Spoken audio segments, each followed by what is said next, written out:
Okay, we're up. Yeah. Shit.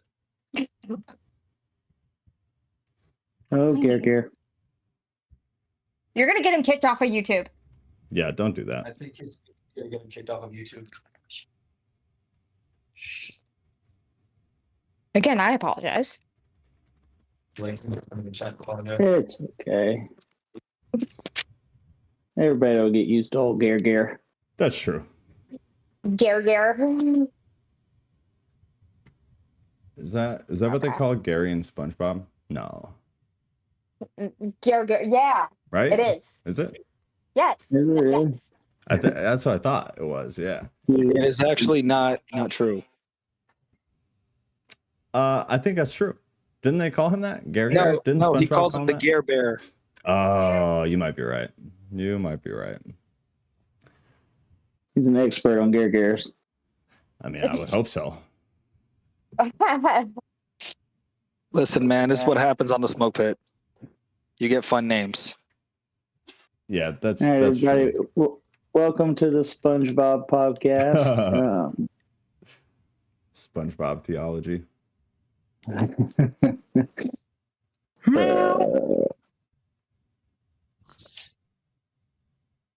Did y'all know that was initially supposed to be an adult show? Oh shit! Was it? Oh, Yeah, it was supposed to be like a South Park kind of thing. Shannon, you need to mute him if he can't keep the YouTube language together. My mic is off. Your mic is on. no, your mic was off because I muted myself. You guys are echoing, so I think both of your mics are on. Missy, no ma'am. Not cool. Okay, I'm gonna go through and start muting everybody. Yeah, I'm sorry. There's an event that I was supposed to be at tonight for the lodge that I forgot about. Oh. Yeah, and it's starting right now, so the brothers are going to be a little mad. Yeah, probably. I know. All right, muting.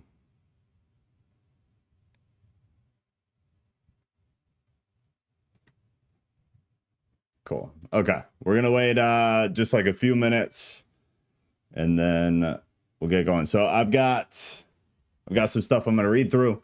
I have some of the most common questions, I guess, that I get with any of this stuff, and then we're gonna hit a little bit of the history of black magic, paganism in general, the whole Wiccan movement, sorcery, pharmakia, all these kind of key talking points that have to do with demonology, specifically in the realm of Christianity. But then we're going to take it a little bit outside of that, and I'll explain why here shortly.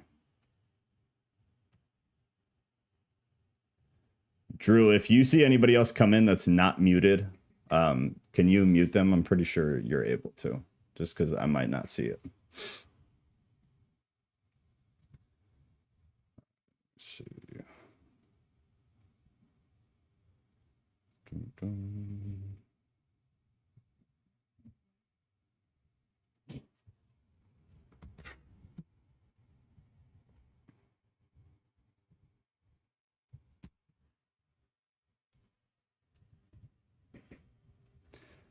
All right, first thing real quick. So welcome to another one of these. It should be fun. This one will be pretty interesting. I'm very into this stuff. I'm also very pessimistic about it and cynical about it, which I think is a good mix because it keeps me pretty honest, I feel like. So we are streaming to YouTube. It's recorded directly to a playlist on my channel that is titled Theist Thesis. It's also under the podcast tab. All episodes are also available on Spotify and Apple Podcasts within a day or two, depending on how busy I am. You can find all of that on tattootheist.com. Everything's kind of consolidated and easy to find that way. Please refrain from using specific places, names, or descriptive terms if you choose to share. Please also refrain from swearing. We did a good job last week. If you want to speak, you need to request in the event chat on Discord. Otherwise, I will not see it, so you will not be able to. Today's topic is Christian demonology. So please do your best to keep comments related to that topic as much as possible. Each share will be roughly 3 to 5 minutes, depending on time, and I will rudely interrupt you with a 30-second warning. So wrap it up at that time. Once you've joined the event chat, once you join the event voice channel, if you plan to speak, please then join the event chat channel, because again, that is where you need to request and where the conversation happens between. There is also a YouTube chat going, so be mindful of that. By requesting to speak, you are giving me permission to stream, record, and post anything said during the discussion. So if you don't want it shared, don't jump in. The last 10 minutes will be a free-for-all, meaning that any topic that is not related directly to what we're talking about, you can bring up at that point. Please keep it appropriate. Otherwise, I will have to boot you and not let you back in. We are on YouTube again, so be mindful of that. Now, little preamble here. So we have some jumping off points and a little bit of history down.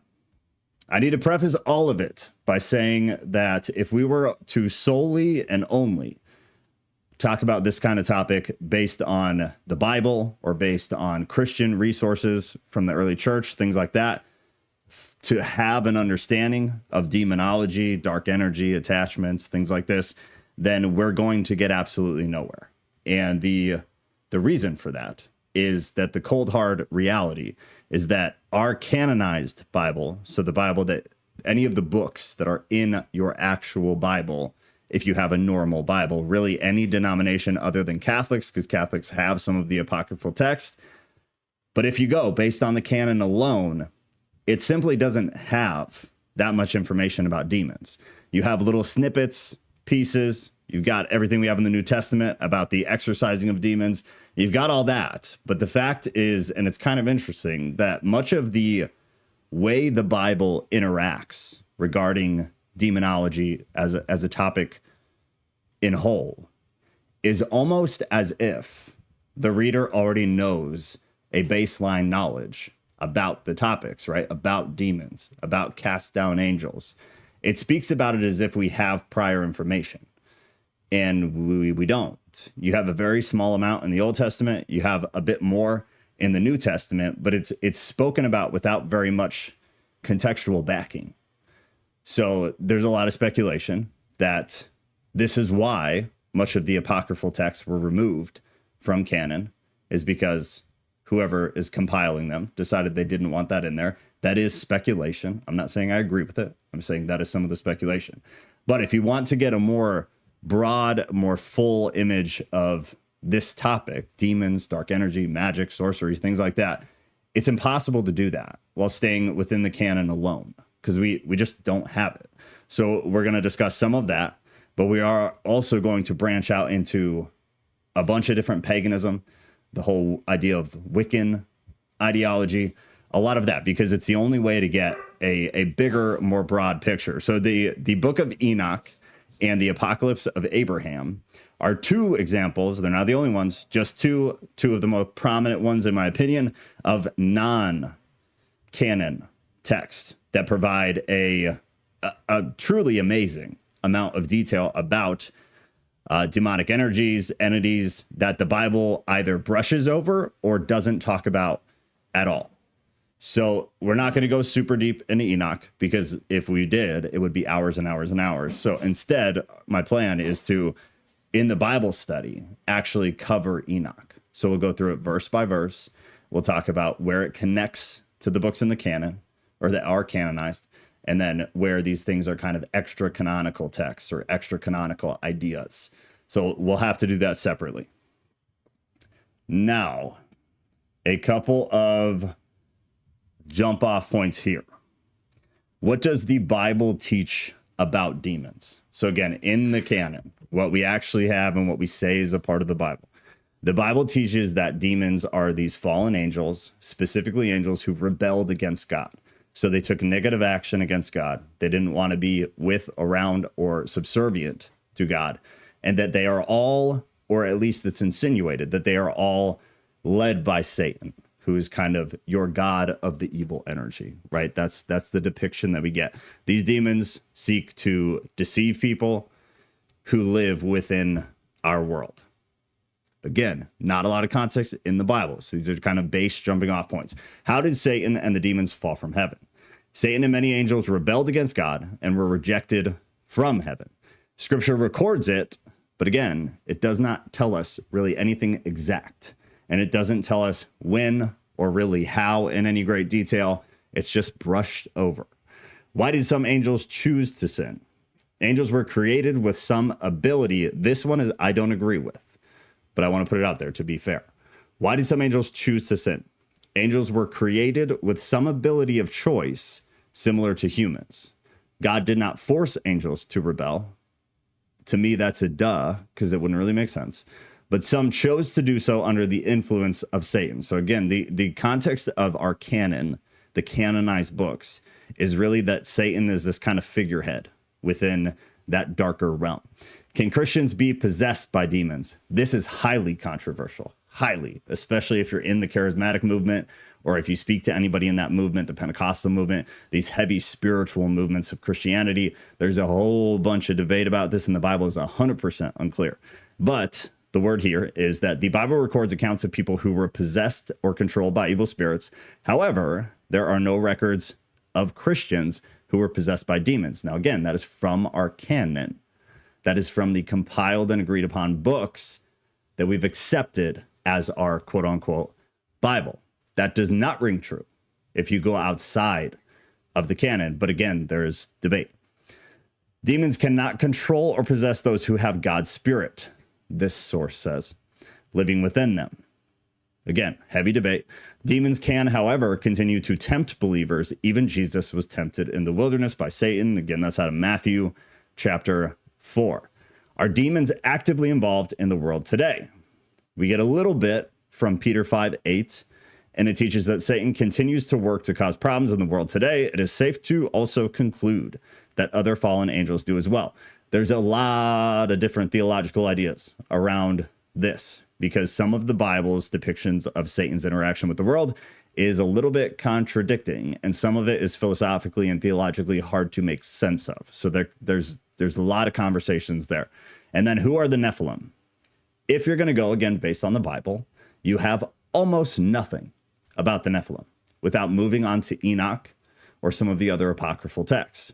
However, from Genesis 6, it mentions the group that are called the Nephilim, who are the offspring of the sons of God and the daughters of men. The term Nephilim means fallen ones or giants, depending on your translation. Their existence is mentioned just prior to the Noah's Ark account and evidently demonstrated of the wickedness of earth at that time. Through the identity of the sons of God is disputed, many argue they were fallen angels. Within your contemporary normal modern Christian ideology, most people believe that, yeah, they were fallen angels. Outside of that, again, there is quite a bit of debate about whether these were fallen angels or if these demonic entities or presence existed before that, and that fallen angels are just an addition to that dark side of things, right? So if you guys need me to read any of those again, based on something you want to share, let me know. I'll keep it up.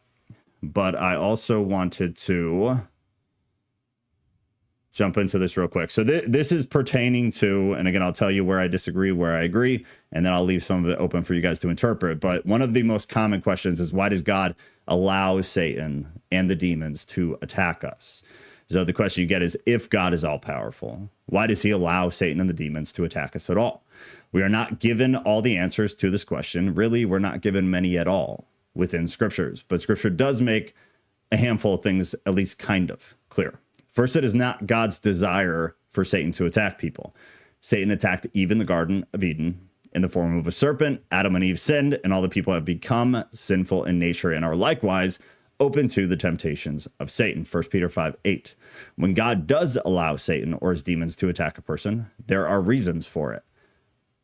If you are a Job person, you know where we're going with it. Job did not see why God allowed Satan to attack him. It's Job 1:12. Yet God used the situation to thwart Satan's boast and to bring glory to God. I don't like that description, because there is so much more going on in Job than that says. That seems very minimal to me. It seems like slightly dishonest. There's massive depth to the book of Job. I argue that it's one of the most theologically packed sections of the entire Bible that's canonized. because it's this depiction that there is, I don't like this word, but it's the easiest way for people to picture it, that there are other dimensions, right? We live in a dimension where we understand things the way we understand them. We see things the way we see them. And the only things our brains can comprehend or conceptualize are things that we have seen, heard, or experienced. Otherwise, our brains can't fathom it because it's all we have. Experience is all we have. Using our senses is the only way that we can conceptualize things. So part of Job was expressing to the reader that there is so much more going on that you could never understand.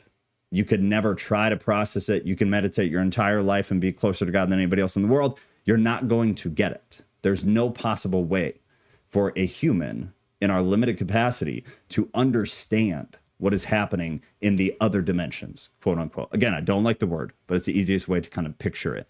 And I'll talk about that a little bit here in a second. Sometimes God allows demonic temptation as a test. Even Jesus was tested through temptation by Satan in the desert. Matthew 4:1-10. Jesus, unlike Adam, passed the test. He said no to sin and won the victory. There's a lot of theological things to talk about there, because does God have the ability to do evil? Would be one of the first things that's brought up. So was it even possible for Jesus to say yes to sin? Many will argue no. But then again, like this resource I'm reading here, many will use it kind of as an example when theologically that's a rough thing to make sense of. Another reason God might allow Satan or his demons to attack is to build our maturity. Ephesians 6:10-18 speaks of putting on the armor of God and stand against Satan. This requires dependence on God through prayer and the use of the word of God. Personally, I don't subscribe to this. Again, it's theologically problematic to say that God uses Satan or his demons to attack or build our maturity. There are little bits in scripture that make it seem that way, but big picture, theologically, it doesn't quite add up. It doesn't quite make a lot of sense. Okay, if anybody already wants to jump in, throw something out now. Otherwise, I have a few more things I'll go through. I'll wait like 10, 15 seconds.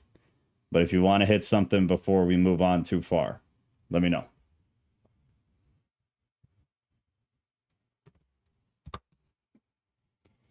All right, then here's some of the history. So 1990, Trinity College in Connecticut estimated there were 8,000 adherents of Wicca. In 2008, the U.S. Census Bureau figured it was about 340,000. So within about 18 years, again, these are estimates. So how accurate they are is, oh, Mystic wants in.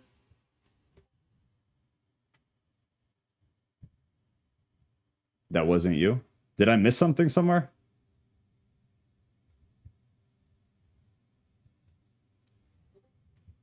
No, it's okay. All right.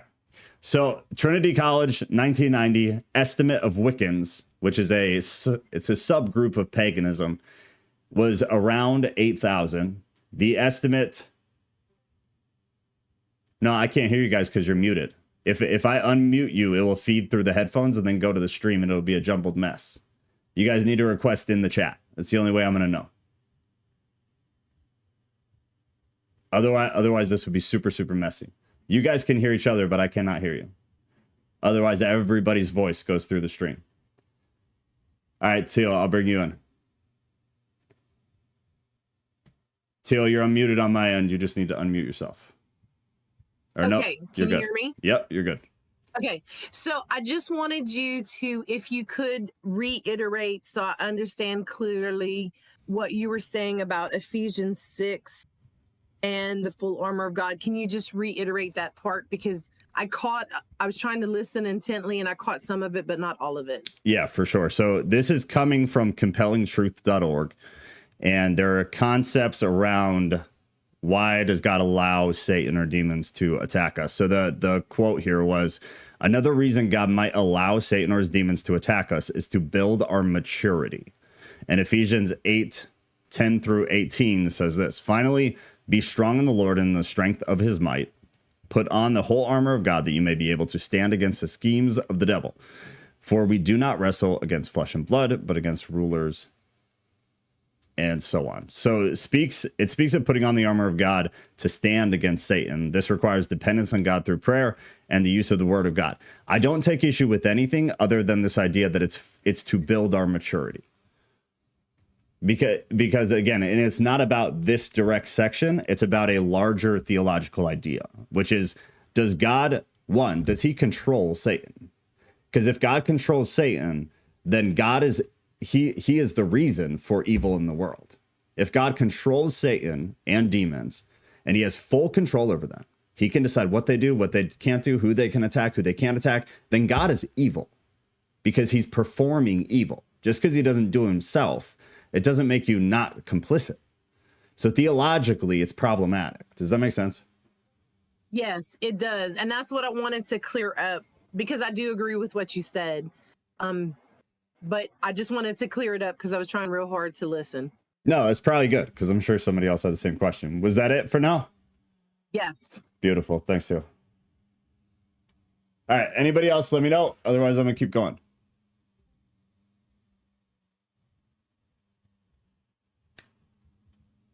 Drew, you're probably okay to bounce out if you want. Everybody's muted, and this is probably going to be everybody for the night.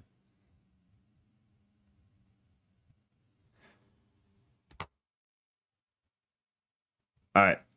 Somebody let me know if anything else pops up. So the census. So we got, again, I think it's like the third time, so I apologize. But 8,000 were estimated to be Wiccan, which is a subgroup of paganism. In 2008, which is about 18 years later, the estimate grew from 8,000 to 342,000. Then a 2014 Pew Research Center study increased that projection several times over, and assuming that 0.4% of the American population would identify as pagan, Wiccan, or New Age. Most modern pagan worship, of which Wicca is just one type, draws on pre-Christian traditions revering nature. This is paganism.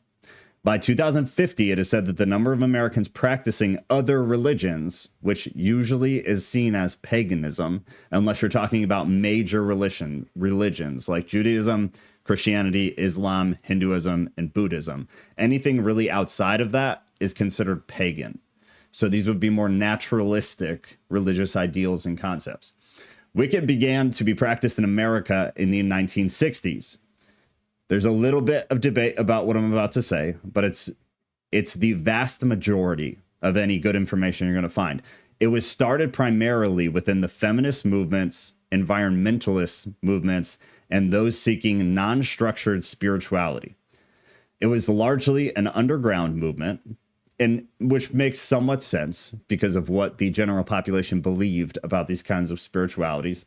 But the commercial books about witchcraft that were published in the 1980s and 90s, productions like Charmed and The Craft, created a surge of interest in primarily youths in America.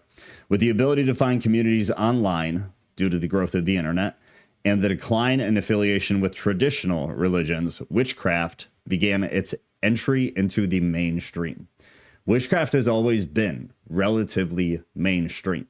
But within America, it got largely pushed down. Outside of America, too, in England, you had obviously the whole witch trials, right, where people were burned at the stake, where entire towns, in several cases, everybody in the town was killed because there were reports of a witch or two. They killed everybody. So there was a lot of that. We're not going to go super deep into it because we'll probably get flagged on YouTube. But the Catholic Church had a very, very large position in a lot of these witch trials and burnings at the stake. The religion is individualistic in many ways. You can do your own thing. That is Satanism. Because again, I got to say this every time because I feel like there's such a weird idea of this. Satanism is not the worship of Satan. They don't believe in Satan. They don't believe in God. Satanism is the worship of self. It is self-obsession, and it is just worshiping yourself, caring about your will over anything else. Luciferianism is the worship of actual Satan from the Bible. So you can do your own thing. It is not signing on to an institutional religion. It's not signing on to a set of actions or beliefs that you must adhere to. It is this very open book, this very open idea. Teal, it is not the same. No. Satanism is a much broader term for self-worship. If you think about Satanism, think about Hollywood. Hollywood is worship of self. And then there's also this concept of these people selling their souls to the devil, right? Most of them don't believe in the devil. But the ones that will talk about selling their soul to the devil, in almost every case, they're not talking about Satan from the Bible. They're talking about just demonic energy. So it's not Christian specific. It's part of why all of that's become so twisted and confusing. If I didn't answer it, let me know though. So the word Wicca can be traced back to 1970 through 1975 with roots in the Old English meaning, which was primarily translated to male sorcerer. However, even in the Bible, we have examples of female sorcerers. I believe the Bible, I'd have to look it up, but I believe it says something in the Old Testament about the female sorcerers need to be killed. It's one of the, again, very few, very, very brief sections where we hear about any of that. If anybody wants to come in, let me know right now because I'm at a stopping point. Otherwise, I'll jump into a little bit of history of paganism in general. And then we've got a short video, but if anybody wants in, let me know. You got 10 seconds. Otherwise, I'll keep going.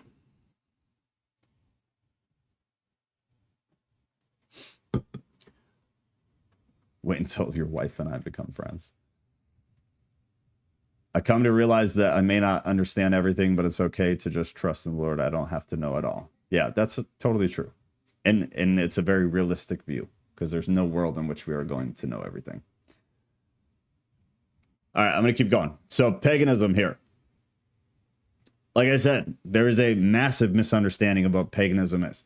I feel like most Christians believe that paganism is this set of beliefs. It's this religion. That's not at all what paganism is. Paganism is super, super broad, and it covers all sorts of traditions, all sorts of religious beliefs, and all sorts of different idolatry is really what it is. So paganism is not one belief system. It is an umbrella term for dozens of different belief systems, religious practices, and ethnic and geographical groups. Pagan traditions have a strong focus on ritual, and practitioners may draw from multiple sources or follow a single contemporary pagan tradition. The largest of the latter brings us back to Wicca, which is a form of religious witchcraft that includes dozens of lineages, paths, and styles.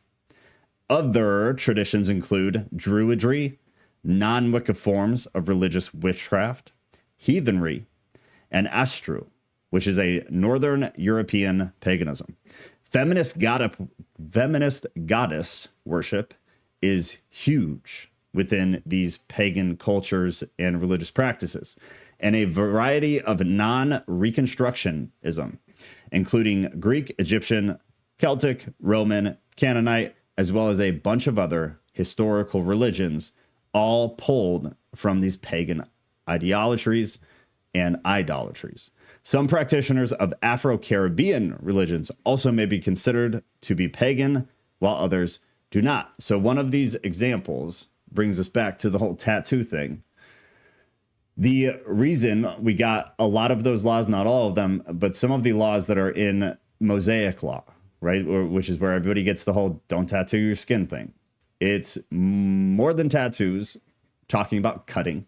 And the cutting was a religious practice to worship the dead, right? So that was happening in pagan communities around where God's people were. So the directive was in context of where they were when it was being talked about and what the actual context of what was going around the other religions in the area. If you don't know that, then it just says don't tattoo or cut yourself. So it's understandable why people get there, but you can't read the Bible without context. You have to. That's why paganism was rampant all around them, and they were falling to it. Many of them were bailing, and they were starting to grasp on to paganism. This is the same reason throughout Paul's epistles, he's talking about these people within the Christian church practicing pagan things and telling them to stop. You guys are mixing the Christ traditions, the Christ religion, with your cultural things around you, pagan religions. It's a constant theme throughout the entire Bible, is that Christians and Jews were mixing pagan idolatry and worship that was around them into the Christian faith. And the leaders were having a very hard time getting people to separate from a lot of those pagan cultures. It was all around them. And because there were so many different varieties, there were so many different things that they could pull onto. So it was complex, and it was hard for the people at the time. Pagan rituals commonly focus on honoring a deity or deities, observing natural cycles such as a seasonal change or the waxing and waning of the moon, or celebrating rites of passage such as birth, transitioning into adulthood, marriage, and death. So the seasonal changes thing, that's where we get Easter from. Easter is not a Christian holiday, not even a little bit. Christmas, not a Christian holiday. But Easter specifically was the god Easter. And they were all old pagan traditions, even a lot of the ones we still do today to celebrate Easter. They were basically co-opted by Christians during the ministry process, during missionary works. Yeah, boom, Sarah. Easter, pagan. Christmas, pagan. What happened is, more than likely, what happened is Christians were doing a lot of missionary work, right? So they were doing missionary work with pagans. And so they were using these cultural things to co-opt what was bad and try to make it something celebratory of what is good. Some people don't like that, but it's productive ministry, if nothing else.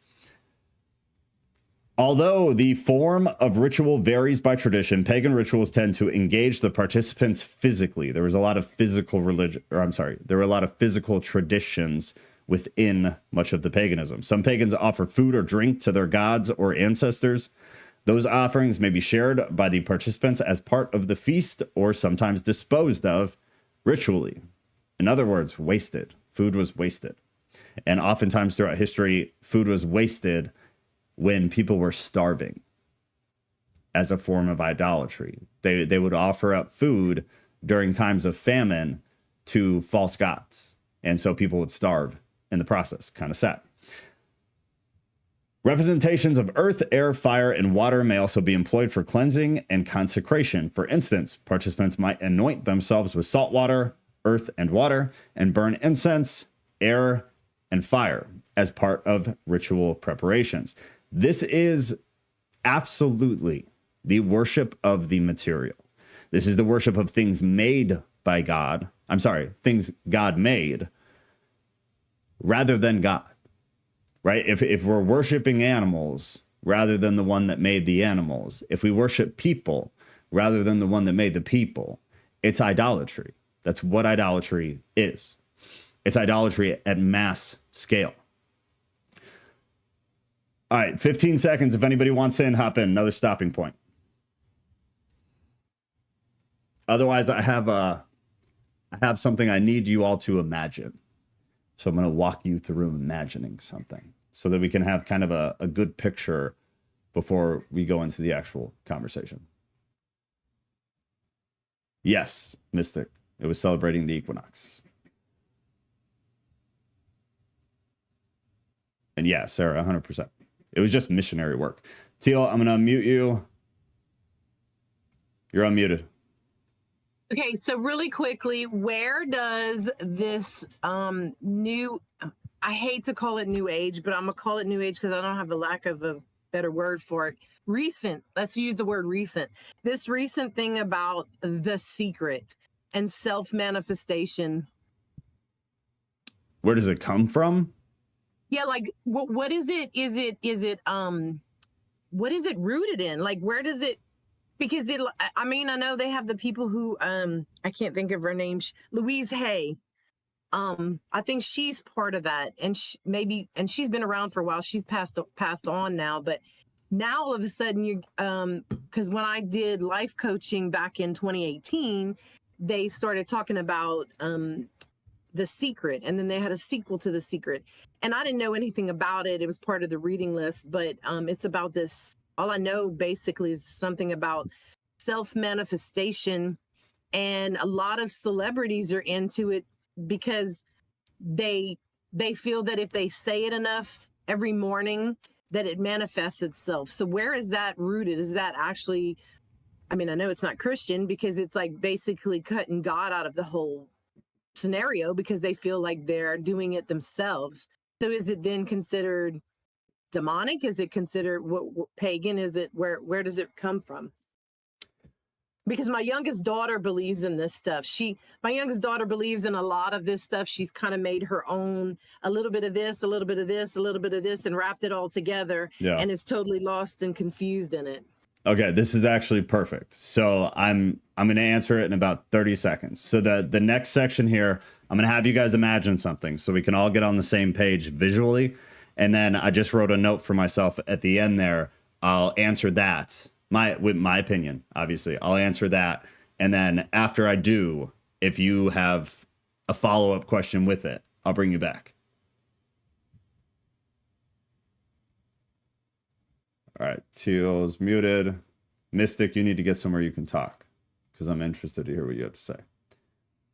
Real quick, though, if Easter and Christmas are pagan holidays, why do Christians celebrate them? Honestly, I'm not a fan, personally, because it doesn't really make sense. But if you think about it like intentions and condition of the heart, because I talk about this a lot, there are things, and there's definitely fine lines, and it's a tightrope walk.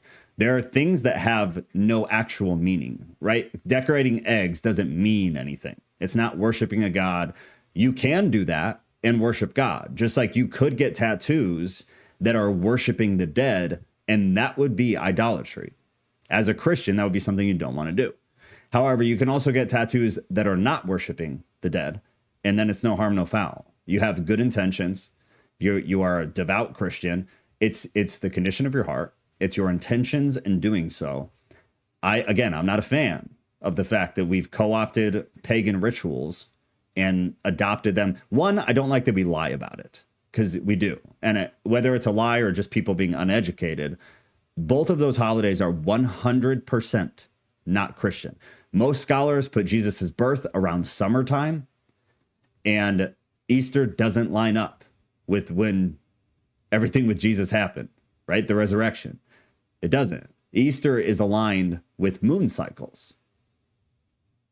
It has nothing to do with the resurrection, right? And in other countries, a lot of other countries don't do Easter. They have different language depending on where you're at. Like France, I don't remember what they're called, but the title of them is around Passover. So it actually has something to do with what we're celebrating. In America, and in, I believe it's like Germany and some other places, we've done this Easter thing full force, but Easter is not ours. So I'm not a huge fan of it. But again, like if I'm coloring eggs with my family and we're having fun, whatever, we're not worshiping pagan gods. We're not committing idolatry. And then we go to church and we celebrate the resurrection of Christ. It's all Christian at this point. It's either Christian or secular and commercialism, arguably. But it's how you're going into it, why you're going into it. What are you guys doing? What is your intention? Where's your heart? That's what I would say. But again, I'm not a huge fan.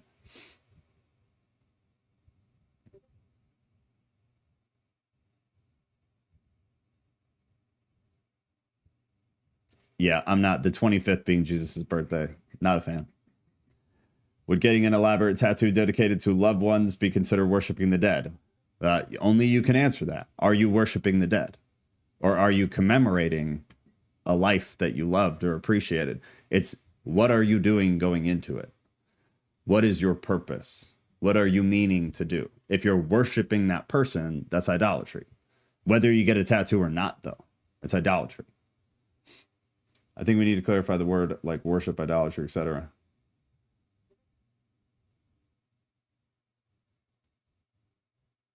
Yeah, honoring is different. Honoring and worship are different. Honoring somebody doesn't put them above God. Worshiping something puts them above God. There's a quite a big difference there. Yeah, no way it was December. All right, I'm going to continue on. So pay attention, because this, you actually need to do this in your head. Imagine you're standing on the moon and you're looking at Earth. And whether you think it's flat or you think it's round, I don't care. You're on the moon, you're looking at the Earth. Underneath the Earth is a dark fog of energy, right? You can see it, you can feel it. It's tangible, this dark energy under the Earth. Then above the Earth are these light rays of energy, these light sunshines, right? So the Earth is in the middle. It's dark, foggy, scary, yucky underneath, and it's bright, light, good energy up above. It's negative underneath, it's positive above. Our world is divided by these energies, right? That's the idea. So those that are positive are light and they're above, and those that are negative are dark and they are below. As beings that we are, we have the ability to draw on or tap into or connect with either side through the gift of free will and through the reality of our spirituality, our spiritual nature. You can tap into the evil fog underneath, or you can tap in to the light that is above, the positivity that is above. So imagine these good and bad energies are not directly connected to our world, but imagine them, again, as a separate dimension. And I don't like the word, but it's the best way for people to see it in their head, right? So our dimension is on one line, and then there is either a or several other dimensions that are offline with us. So there is a connection, but it's limited. So these bad energies are not directly connected to our world. Imagine them in that other dimension. God kept them separate for a reason. And again, this goes back to Job, where the author makes it amazingly clear that there is all sorts of stuff happening that we have no clue about. And not even that we don't know, that it is not possible for us to understand, because our human conceptions, our human understanding, our brains can only process that which we have experienced, that which we have seen, heard, smell. It's all we have. So we think everything can fit inside our human brain box, which is a ridiculous concept. It's absolutely ridiculous, and it's not biblical. So they can both interact, both that evil dark fog and that positive light ray of energy above. They can both interact with the world, both the good and the evil, but it's limited due to that dimensional divide, due to the fact that our brains can't conceptualize that which they cannot conceptualize. It's limited until we connect. Once we connect, whether it's wittingly or unwittingly, another word I don't like, but it's the easiest way for people to see things, there is a portal of kinds, right? Some kind of pass-through of energy, of spirituality. So once we connect, whether we mean to, whether we don't mean to, that portal, that pass-through, that doorway of sorts is created, and there is a new connection within the dimension there, right? It's limited until we connect, as we are spiritual beings more than most of us understand, honestly.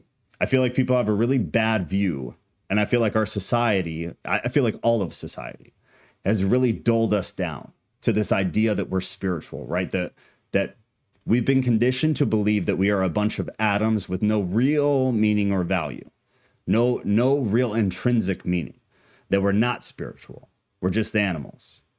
Not true. And by connecting our energy to either the dark or the light, we are essentially pulling on the power or the energy of those beings outside of the world. There are sentient energies that are good and that are bad. And you have some semblance of ability to connect to either side. And every time we do that, the connection becomes live. And then a lot of people believe that both that good and that bad have more of an ability of free movement. So the more, again, I'll take Hollywood for an obvious example. The more Hollywood calls on or sells their soul to demons, right? Which I feel like A lot of people believe that at this point. It was kind of a conspiracy theory for a long time, but now even people in Hollywood have kind of talked about it. So take it for an example, whether you believe it or not, just an example.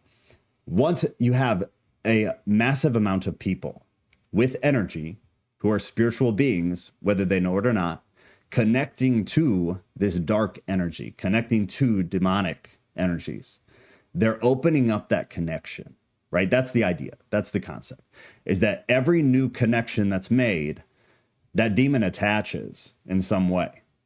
And then they have more access to us here in this dimension, quote unquote.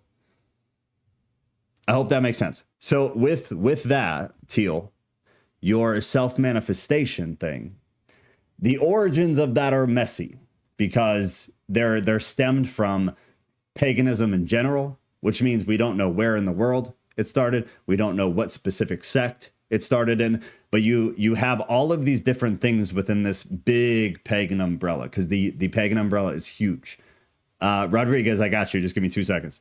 The pagan umbrella is huge. It covers all different religious beliefs, all these different practices, all these different traditions, all these different deities, all these different goddesses. There's a lot to it. But if you look back through Wicca and you look back through these different pagan practices, manifestation just started to kind of creep in. And then in the late 1900s, with the free love movement and things like that, it got a little bit heavier and people started to get more literal with it. Now, if you ask them what they believe, it's probably going to differ from what I'm going to tell you. But this is my Christian perspective of it, is what I just went over, is that you have these two different groups of entity, right? You have good and you have bad. And I feel like many of us have kind of lived on both sides, have kind of tapped into both sides. I have had a lot of darkness in my life, and I've been a very dark person in my life. And now I've also been a very light person in my life, a very positive, very godly person, you know, to the best of my ability. I fully believe in both. There are people who don't have those drastic swings in experience and drawing on either evil or good things. So it's harder for them to conceptualize. I have no problem conceptualizing that because I've absolutely been on both sides, 100%.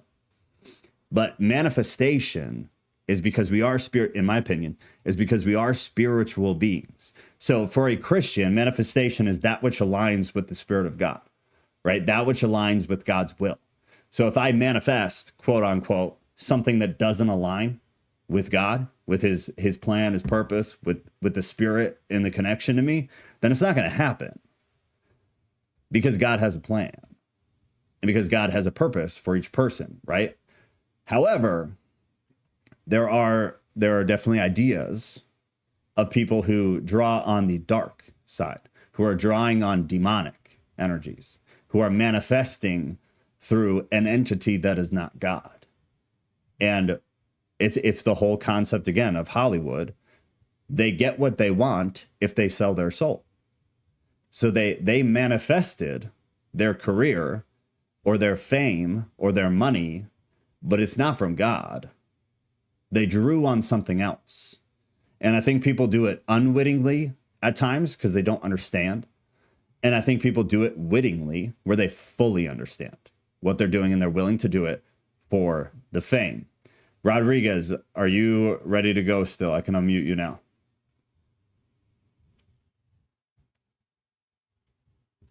But basically, the idea is that the more we draw on these energies or entities, the more power that they have, right? The more connected they become to our world and our consciousness, the more they can influence our world due to the increase in volume of those connections to the other realm or the other dimension, whatever you want to call it. They're all goofy words now because we've been conditioned to think that they're goofy ideas. To me, they're very real ideas. But the more connections you have, the more interactions you have.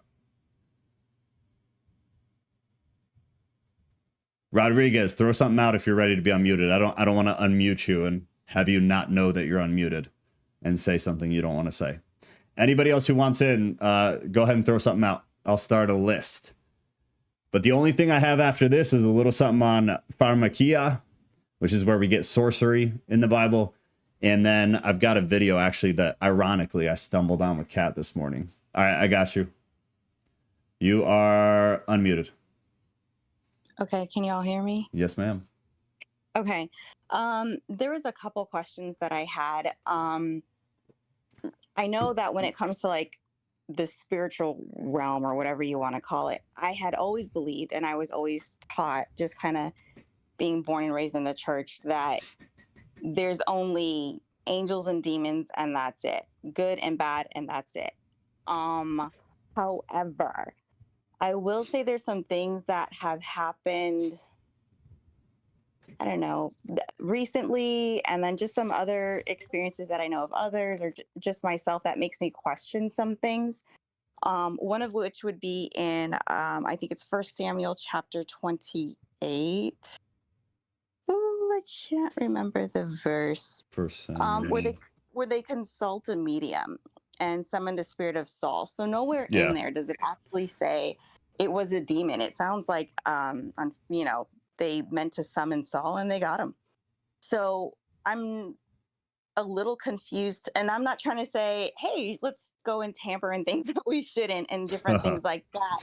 But I just really question if everything is demonic, or if everything is angelic. I mean, there's just, I don't know, there's got to be some weird stuff going on that, like, okay, there was also that angel, what was the war, where he says like, hey, are you on our side or not? And he's like, I'm on no one's side. Gosh, I wish I knew that reference, but I don't know. There's just a lot of questions that I have in that department. I always feel like I'm not allowed to ask that because people would get upset, but no, that is why we are here. That's right. all this stuff you cannot talk about in church. Yeah, these are very, very, very hard. Because again, like if you stay in the canon, if you stay in the agreed upon Bible, you don't have at all even remotely enough to make sense of any of it. Just two examples that you gave, but there you can pull 20 out of the New Testament too, that like they don't make, we can't make proper sense of them because we just don't have enough. So I guess is your whole thing like looking at, like herbalism as an example, because I saw Mystic said that earlier. Is herbalism demonic or is it angelic? Is that kind of where you're at, trying to figure that out? Not specifically that, but just like other, like, okay, I'll admit, like, some of the stuff that you were saying earlier, I think I may have dabbled into some things that I shouldn't have, just looking up like conspiracy theory stuff and like weird spiritual things. And I remember my aunt was like, hey, don't watch that. And she swore she saw some entity like walking down the hallway. I don't know if it's true. She's not the type to lie, but it made me like back off the stuff a little bit. So I will say, yeah, I get that. But, oh, this is weird to say. So I have surgeries all the time. Okay. I've had 17, I think, so far and counting. So the most recent surgery I had, though, something, I don't know what happened, but something was a little off. I was aware that things were taking longer and I was more alert. It was really, really weird. It just sounds crazy, but I did see my dad. And my father, he passed away when I was younger. So, and like, I swear it was my dad. Like, I don't like to tell anybody about it because I feel like everyone would just say, oh, that's a demon. But I mean, I don't know, but I know I'm not the only one. No. So no. You're not the only. So let me ask you then, because I think we're going to go into kind of personal stories here for sure. Because you may have not been here when maybe it was like 3-4 weeks ago.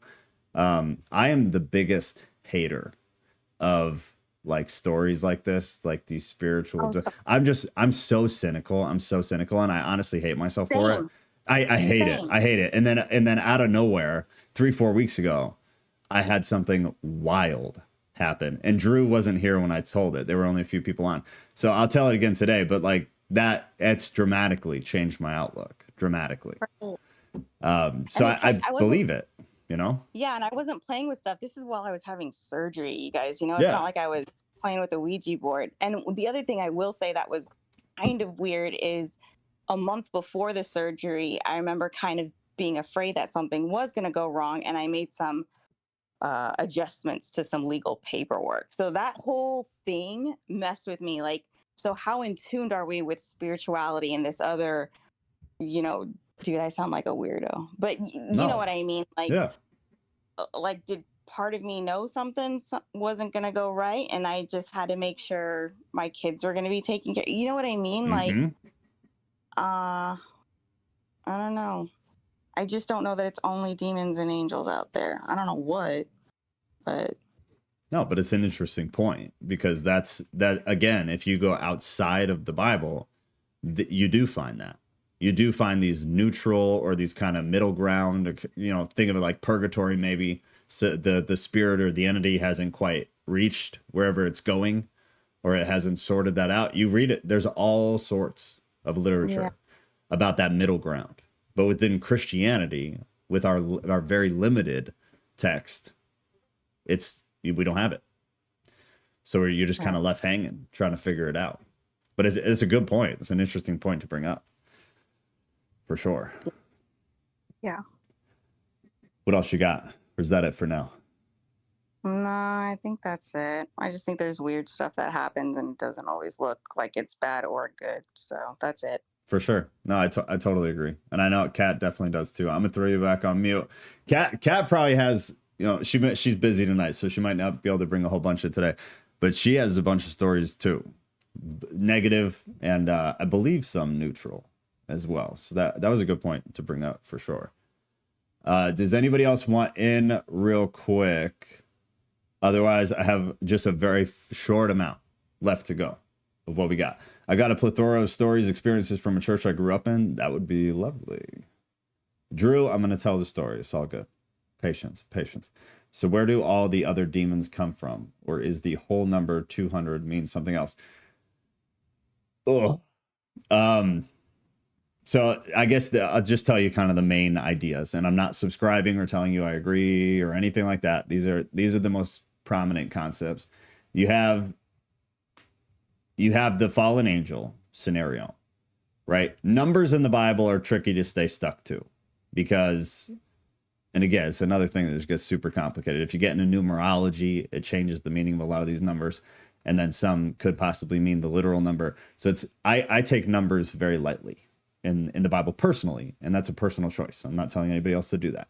That's the way I do it, because I just feel like it gets much harder if you try to take every number in the Bible as a literal number and not as something that means something. But then it also gets very complicated if you decide to go the meaning route as well. But the main ideas, and I hope I'm answering what you're actually asking, but is that you have the fallen angels. So every demon, any demon, is a fallen angel.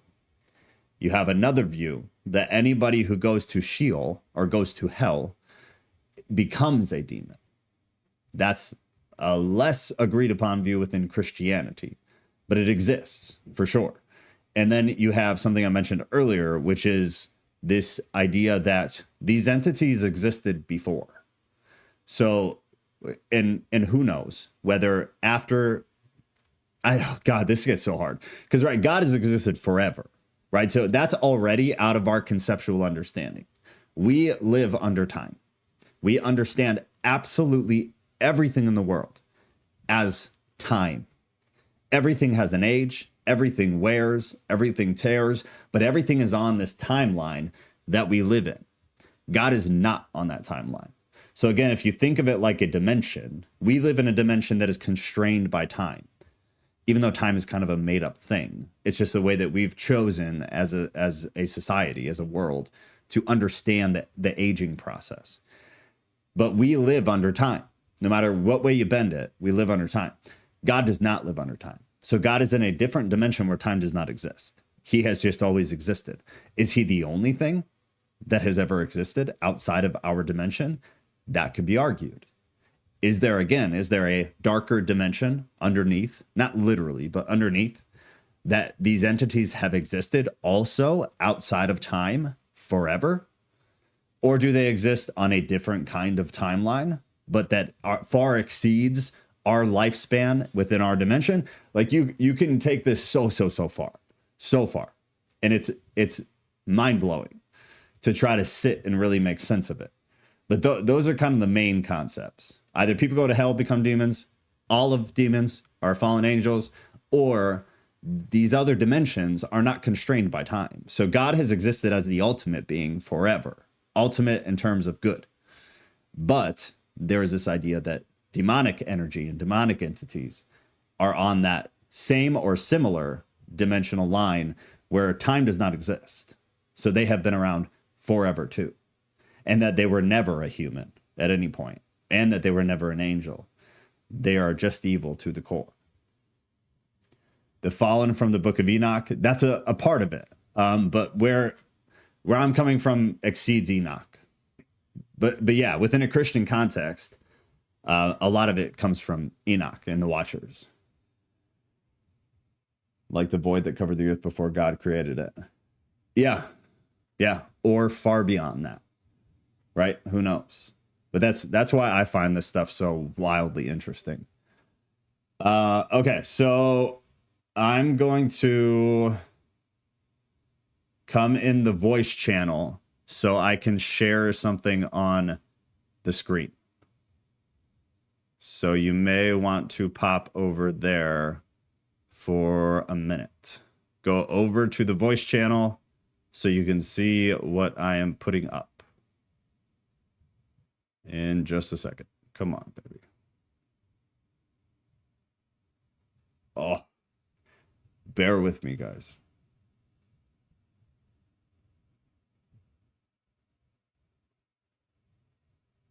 Come on, man.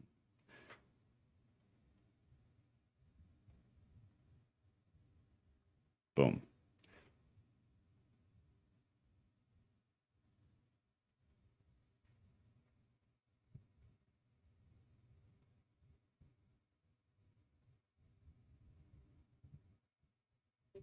Okay. All right. Event voice. Sharing my screen now. So jump over if you want to see it. This is a TikTok video that Kat and I ironically saw today. All right. Can someone just confirm that you guys can see that? Beautiful. Okay. All right. I'm going to play it. Christian devil, I arrest you by the power of the Spirit of Jesus Christ. Look at me, you're arrested. Is the part of your kingdom set? Is it? But she won't take it. What happens if she takes it? She's ours. She's yours. How? It's just it's team. Mother, we work through it. No, but it's Let me notice the the serpents. What serpents?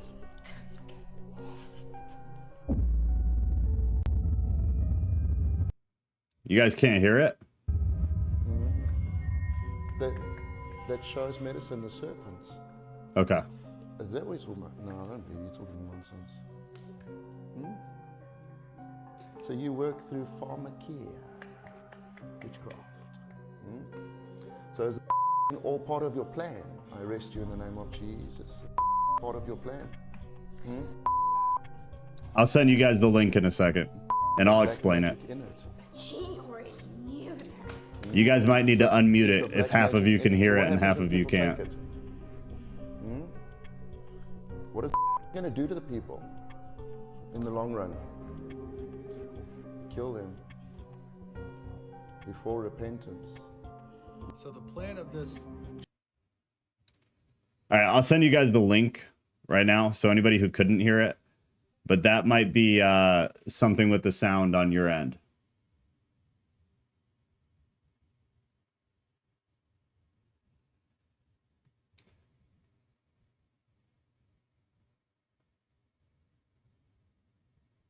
Here you go. I'll explain it right now, though. I'll explain it right now.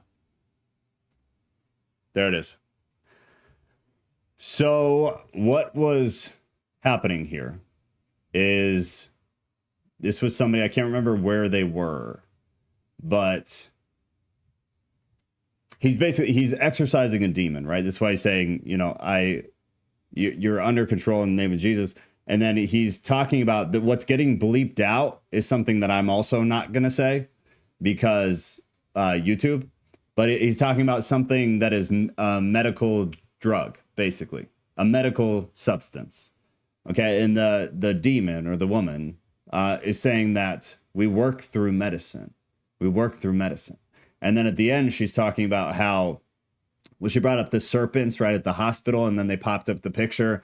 And that is the, I don't know if you call it a logo or what would it be called, but these serpents going around that main emblem for the hospital, right? So she mentioned that. Have you noticed the serpents? Have you noticed the serpents? And then at the end, she's saying, we try to get them to take the sorcery, which is what pharmakia is, and that's what drugs are, pharmaceutical drugs. We try to get them to take the pharmaceuticals before repentance.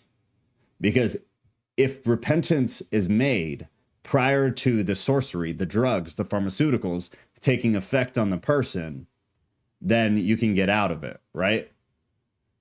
Now, Rodriguez, I'm not saying all medication, not all medication. There's a lot of medication that is very good, okay? But the every time you see, so I guess here, we're not going to go super deep into pharmakia because we can do word studies at some point if you guys want to do them. But pharmakia is used 3 times in the New Testament. 1 is in Galatians and 2 are in Revelation, ironically, in the end time story. Yeah, the serpents and Moses. You'll get a little bit of pushback on that, though, depending on who you talk to. But I agree. That's kind of the light view of it, and then you have the darker view of it. End times, who knows, man? It seems as if the authors of the New Testament thought they were in end times too. So end times in terms of what? That we're 100,000 years from it, or that we're 5,000 years from it. But it's basically every generation has thought they're in the end times. So it's very hard to tell. But anyway, so pharmakia has been used 3 times in the Bible, 1 in Galatians, 2 in Revelation. These are the definitions. You have the use of administering drugs. You have poisoning. You have sorcery, magical arts, often found in connection with idolatry and fostered by it. And you have a metaph, the deceptions and seductions of idolatry. Hit comment. I do want to say, if you feel super, tomorrow at 3 p.m. What's going on at 3 p.m.? So you guys know I'm super pessimistic when it comes to videos like this, right?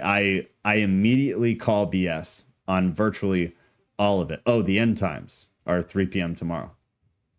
I'm all right with that. I'm all right with that. Everybody better repent. That was her whole point. Even if you're involved in the pharmakia, right? The dark side of it. If you repent first, that demon or that woman, right, said you're good. No, I have school. Anyway, take the video for what it is. It's a video on the internet. I don't put a lot of weight or stock in it, but I found this interesting because it's very different than a lot of the other videos you see. A lot of them are very theatrical. A lot of them are very stereotypical. I don't think there is a perfect practice for exorcising. I don't think there is a perfect way of going about dealing with a demon. I don't buy that. That's my opinion. That's not biblical. That's just an opinion. Just an opinion. I don't think it's this magic thing. You put your hand on somebody's head and all of a sudden the demon's gone. If they were that easy, it probably wouldn't be as significant of a problem. But again, 100% my opinion. Okay, that's enough. That's all that I have. So does anybody want to hop in here? Paddle faster. I hear banjo music. All right, did I miss anything too? Has anyone seen Deliverance? No, I haven't seen Deliverance yet. I keep getting told to watch it though.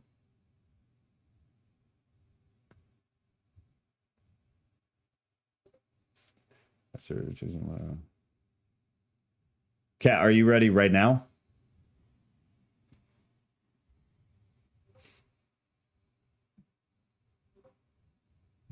Oh, the movie's about deliverance? What's it called? All right, Kat, then I'm going to unmute you. You are unmuted, so watch your mouth. The devil went down to Georgia. The devil did, in fact, go down to Georgia. I can attest. That is true. All right, what you got? What do you have anything in mind that you want me to share? Because I'm gonna have so many that it's like what do you want? What was the one at that one house in Florida? Oh God, that one's heavy. Is it too long, or can you shorten it? I can shorten it. Okay. Especially because it's on the spot, and I wasn't thinking about that one at all. But oh well, do whatever you're thinking about then. Doesn't matter. No, I'm good. I'm good. Okay. I'm good. I can wing it. I'm so good at winging it. I know you are. My mother deemed herself a pagan for a long time. She is no longer. But she was always really into the spiritual everything in some.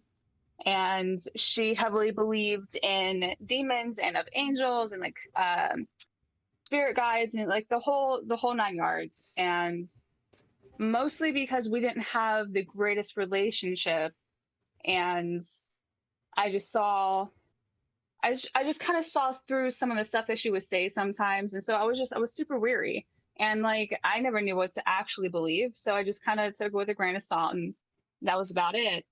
But ever since I was a kid, I had experiences, but nothing was as bad as that house by far. Next to my house, my own house in Georgia, it was far worse than that even, which says something. But ultimately, we had started to build a relationship at this point, and she would confide in me and tell me that she was feeling things in the house and she was incredibly uncomfortable. And I opened up to her and was like, well, I thought it was nuts because I've been feeling things for the longest time. And I remember the first 2 weeks we lived in that house, we didn't have beds yet. So we were sleeping on the floor, and I had a cat that would always sleep in my room with me, like with the door closed. And I was starting to doze off, and I thought I felt him breathing in my ear. And when I like went to shoo him away, he wasn't there, and he was already asleep at my feet. And so I let it go. I didn't think anything of it. I didn't want to give it any kind of attention. And it was fine for the longest time, except for the fact that at night, I did not want to leave my room.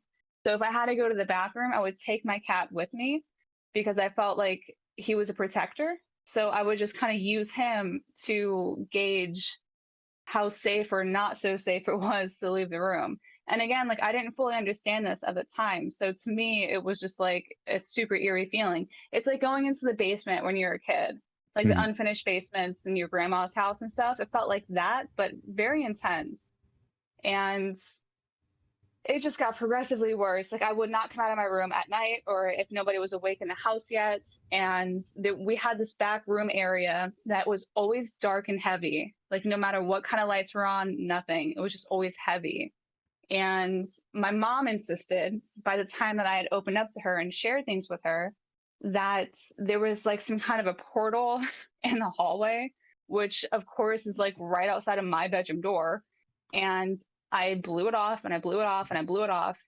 And finally, I never heard anything. I never saw anything, but I did get sensations. So there's one night I felt the end of my bed pressed down as if somebody was either pressing down really hard on it or was sitting. And like I could see the mattress, like the indentation in the mattress. And then I saw it leave. Like I felt the pressure of the bed move. I saw everything, but I couldn't see a figure or anything of that kind. And my cat was hiding in my closet, which was super unlike him. And about a few weeks after that, my boyfriend at the time, I went over to his apartment, which was like a 10-minute walk from my house. And his dad wanted to play darts. And I was like, oh, well, we got to go back to my house to get my own.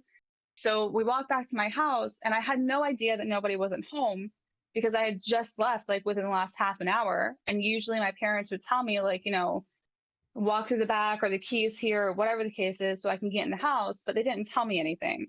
So I was expecting to come home and like open the door and walk into the house.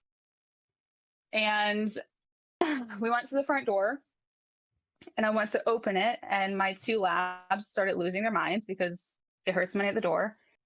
And I thought that they were playing a prank on me, my parents, because nobody was answering the door. And I'm like, okay, seriously, like, this is not funny. Open the door. And I'm like yelling and banging. And finally, I hear this horribly raspy, just eerie freaking voice say, "Shut up," to the dogs. My boyfriend and I looked at each other, and I was like, that wasn't Chris. That wasn't my father. And I started walking to the back of the house, and my father, my brother, and my mother were pulling into the driveway. So there was nobody in the house. There was not a soul in that house.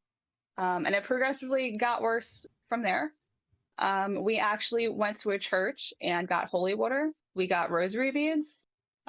We came up with a plan on how to deal with it. And it was brutal. It was brutal. But it was just like heavy energy all the time. But the only time I ever heard anything in that house was that. But apparently my mother had seen things. I know for sure my cat had seen things because he would never cower, especially not in my presence. Just very unexplainable activity in that house. It was very heavy. Very, very heavy. God. Oh, God. Okay. You stay on for a second because I gotta tell Drew, are you still here? Yeah, you are. Okay.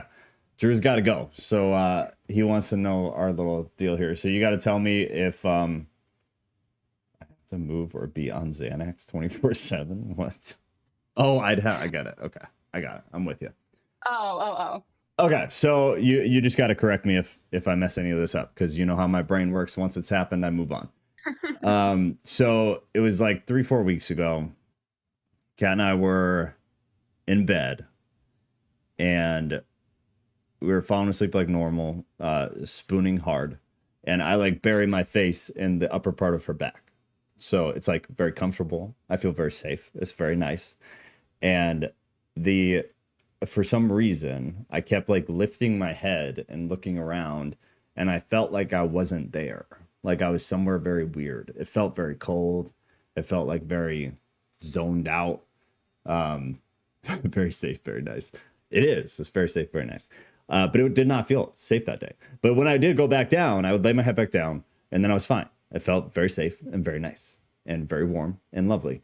And then I lift my head back up, and it'd be the same thing. It'd feel like cold, desolate wasteland. And I look around, and it felt like very empty.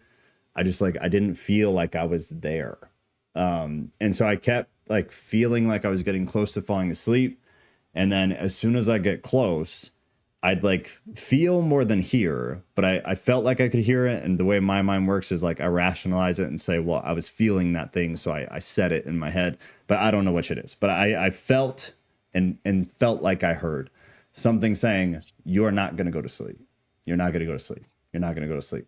And then I'd like sit up again and panic a little bit and then lay back down. And it just kept happening for hours and hours and hours and hours. And then eventually, yes, sleep paralysis is a trip. And then eventually so what happened? I jumped out of bed and like grabbed my face. Mm-hmm. And then everything zoned out. Right? Pretty much. And it seemed like you had blacked out. Yeah, right. So that was the weird thing. So I like jump up sitting in bed, and all of a sudden like my vision is gone. Like it seems like everything in my reality is like zoning into a point, and then it just disappears. So it's like everything in my peripheral vision becomes like tunnel vision, and then the tunnel turns into like a needle tip, and then it's gone. And in that moment, I felt like I did not exist anymore. I felt like I was out. I like fell off the bed and hit the ground. I jacked my toe up. It still hurts today. But it seemed like in my head that my actual reality was like zeroing into a point, And then I did not exist anymore. Like all of my consciousness felt like it just went away. I couldn't think. Like, I am a very rational person. I think through absolutely everything to a very annoying degree.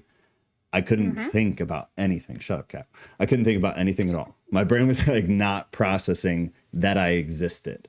And then my vision went black. I felt like I blacked out. And then like I hit the floor in our bedroom. And then she had to come out with like cold towels and rub them all over me because I was like out. I was gone. And nothing had happened other than like the weird thing trying to fall asleep and feeling like something was telling me you're not going to go to sleep. Did I miss anything? You did. What? You did. I feel like it's the verifying points. Oh, God. When I got you to go back to bed after I kept the wet rags on you, you didn't tell me at first. You didn't tell me at all for like what, several hours, that you heard like a voice in your head, if you will, Oh, say yeah. that you weren't going to go to sleep. Yeah. We had already laid down at this point, and you had calmed down enough so that I asked you, like, dude, what's going on, actually? And you were like, I don't know, but I heard something say, like, in my head that you're not going to go to sleep tonight. And I jumped up and I was like, are you sure? Because I did too, several hours ago.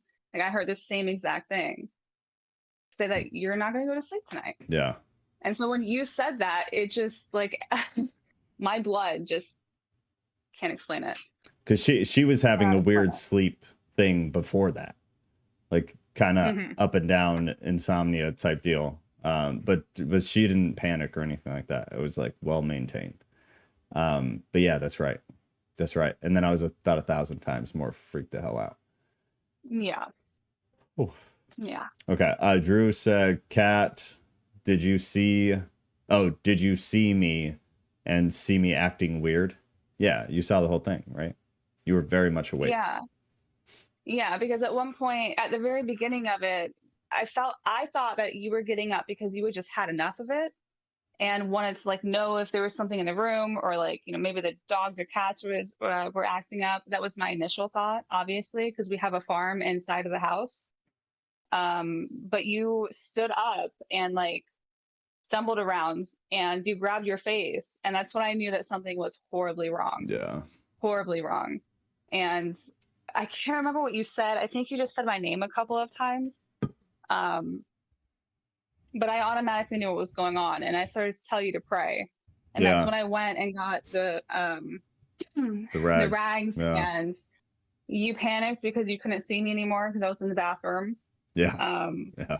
And then like when I came back, it's basically when you fell, and me being an idiot, I try to catch you like you're double and a half the body weight, but made an effort.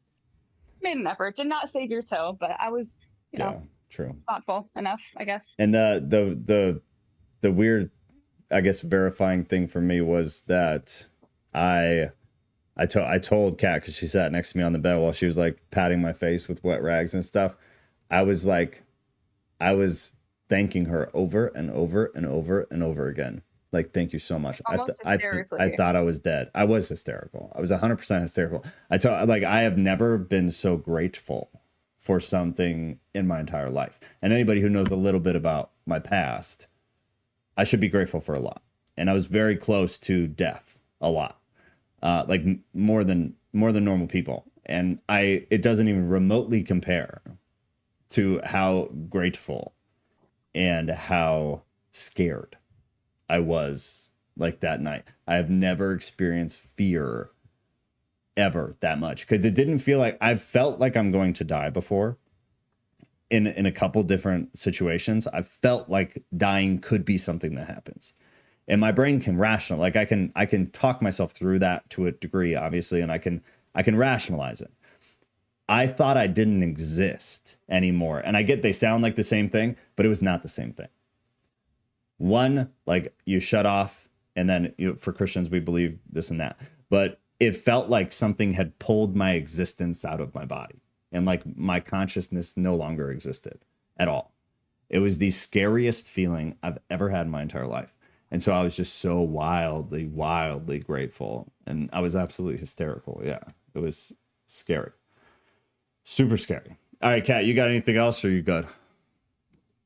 I can talk about my house in Georgia if you want, or we can save it for another time. I'm finishing up the laundry, so I have like maybe 5 minutes.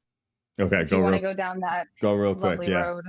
And then whoever wants in next, throw some stuff out in the chat so I can get you queued up. Okay, so Go ahead. I hope to heavens y'all hear this and laugh because it is funny. It is funny. I had a house, a little cabin in the woods in Georgia. And I mean, like, I lived off of a 2-lane highway, which I think is a very poor excuse for a highway, but nonetheless. I couldn't see any of my neighbors except for the guy across the street, and his house was set far back from mine. And I knew him well enough to know that he wouldn't play any pranks on me, especially because at the time I had methods of protecting myself that I'm not going to elaborate on this time. But we knew each other to that degree. Okay. So I'm like, I don't know, was I like 20, I guess? 20 or 21? It doesn't matter. I lived there alone. I lasted about a year in that house because it was petrifying. The first experience that I had, now my whole life I've seen things and like heard things, but I haven't really like seen anything before, you know? But when I moved into my house, within the first 2 weeks of being there, we were leaving to go to Jersey or Philly or something for Christmas, and my mom's gift was inside of my house. And I'd already packed up my car. I had a dog and cat in the car. Everything was ready except for her gifts. And I'd already locked my front door. So I had to grab my keys, go to the front door, and I was just in the house like a split second ago.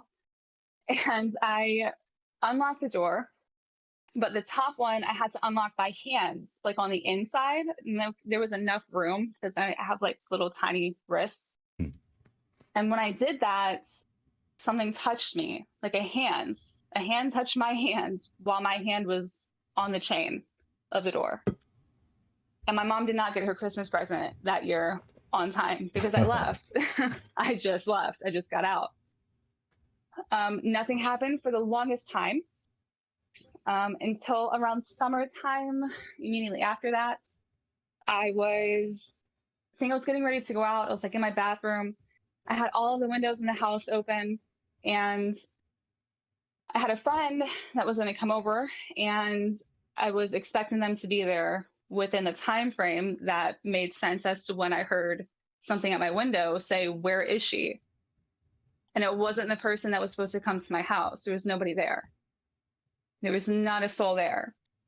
If you believe in any of this stuff and you've done any kind of reading or research, you know that you're not supposed to answer when something that is not there speaks to you. And me thinking that that person was just being funny, I was like, "Oh, I'm over here." And when I went to go look, there's nobody there. And I immediately realized that I massively screwed up. Massively. Fast forward like 4 or 5 months, Joe and I get back into communication. And it felt like something in the house knew I was getting ready to leave. And it was not happy about it. I had this, Joe, I don't know if you know what it's called, but like the cord that I had Kip on. Oh, like the long like outside plastic. leash? Yeah. Yeah, it's metal coated in a very strong like plastic rubber. Yes. Yeah. So I had Kip on one of those because I did not have a fenced-in yard. And I was actually on the phone with you. I forgot about that. Yeah. And it was like 11 o'clock at night. Nobody's out there. Like cars are going every like 30 minutes down this road. So it's very quiet. And Kip is, he likes to think that he's a hunter. He is not, but I let him believe that he is so. So he's always out in the yard. He's always digging. He was always just being, you know, a good little boy dog. And I heard something outside and it wasn't him. And I thought maybe it was just another animal that he was, you know, trying to attack or whatever. And I go out there and he's standing on the far corner of the deck and he looks petrified. And I mean like petrified. I've never seen him like that before. And when I went over to him to grab him and be like, "Dude, what are you doing?" The cord was cut like a straight cut, like a very clean cut. So it wasn't like a rabbit. And even if it was, it wouldn't be possible because it was literally like somebody took shears to it and cut it. Yeah. And that was the worst one for me because it involved my baby. And from then on, I just kind of heard chains outside of my windows at night. I would hear people walking around my house and nobody was out there. And because I would go out there and check and see if somebody was messing with me. Not that I had any enemies, but every single time I went out there, and keep in mind, like my whole backyard is nothing but a forest. So like there's plenty of hiding spots, but I am also a smart lady. So I would know how to check and I know how to listen and I know what deer sounds like when they're walking around. And it was none of the above. Not in the slightest. It was petrifying. It was not a great time. Mm-hmm. Yeah, you have some bad ones. For sure. And I was pessimistic even with you. And I trusted you. You know, I don't think you lie about stuff. And I'm just so cynical that I had a tough time with even some of that. But after a while, not so much. Not so much. I hardly believed the things that I was seeing and experiencing myself. But then, like, I know that I'm not a crazy person. And no offense if you are, I don't judge. Like, I still love you and all. But, you know, like, I'm just super rational. And when other people tell me stories like that, I second guess them. I don't mean to be disrespect by it. It's just, you know, you never know. Like maybe somebody is playing a prank on you. The problem is so many people lie about it. So many people lie about it. It's so theatric. It's such a drama club. That's my problem with it. And it muddies the water for the good stuff. Just like words like sorcery and black magic and things like this, they sound stupid because our society and culture of entertainment has shown us that these are fairy tale things. They are real things. They just sound so freaking silly because we as a society have made them sound silly. Teal says you need to teach a class about this. And Drew says that you brought demons into my life. Okay. All right. I don't know what I could teach, but just don't, if you hear something, say something to you. No, you didn't. Yeah, no, you didn't. That's it. That's my advice. Go pray. Y'all have a good night. Yeah. All right. I love you. You're muted. Sorry, Drew. Bye. Okay. Teal is first. Then Rodriguez said she has something positive. And then Shannon, I saw you. So we'll go in that order. Teal, you are in. Okay, I didn't get to hear. I was one of the ones who didn't get to hear the video that you played. Okay. So if I'm understanding your explanation of that video, you were saying something about demons or some spiritual entity that uses medications to do what now with people? Because I have a question pertaining to something. Well, I have a story pertaining to something that just happened to me regarding that because it like scared me to death. I thought I was going to die. So was the medication, was the guy asking her or was she confirming that they use medication? Yes. So yeah. So I'm glad you asked that too, because I did want to clarify on that because I know people take medications. Right. So in that specific video, they were talking about one specific medical concoction. Okay. And then biblically, pharmakia is most of the time you see it in the Bible, it's going to be called sorcery.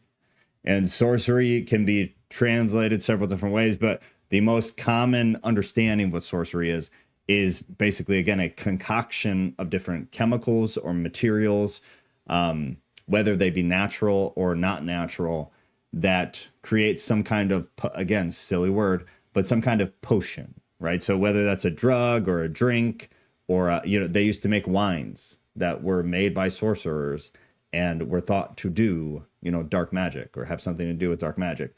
So there in that video is about one specific medical thing that people were doing. And she said, we work through the medicine.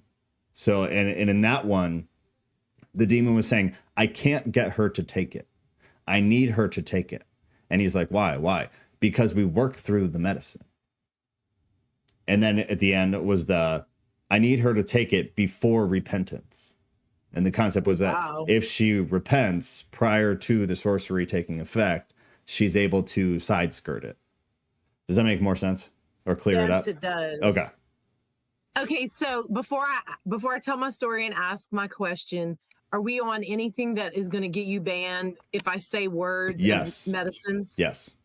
Okay, so I'm going to, can I type the name of the medicine and y'all can all read it while I tell the story? Let's put it in the off topic section so that because the chat is up on the screen too. So throw it in the off topic. I'll just name the medicines later for the sake of time, but explain what happened to me. Yeah. So, I think most of you know that I fell and I broke my arm on the 8th and I had to have surgery. Well, I have this rare genetic gene mutation that makes me allergic to all pain medicines.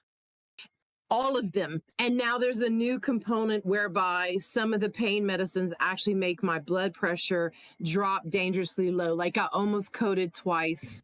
Whoa. Once in the ambulance and once in the ER, because when they had to put me out so they could set my arm, because I broke my humerus, and they had to set my arm in a temporary cast so I could leave the ER, because I'm like, why am I not going into surgery now? Like, it wasn't a thing. They were going to send me to see the orthopedist. They couldn't get a good x-ray, etc. Well, they were trying to give me this one particular medicine. It begins with an M and it ends in an E. And when they were giving it to me, it dropped my blood pressure dangerously low and they had to stop because I was about to code.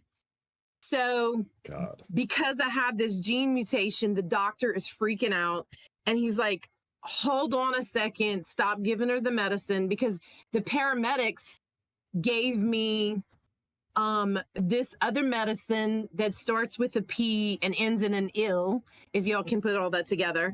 And that dropped my blood pressure and I almost coded in the ambulance. They had to stop giving it to me, prop up my feet, make me sit up, the whole 9 yards.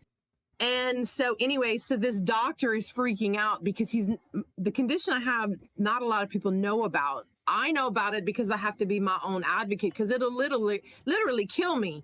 So if I don't know about it and I can't tell my providers, I could die. So he says, hold on a second. I have to go and do research. I'll be back.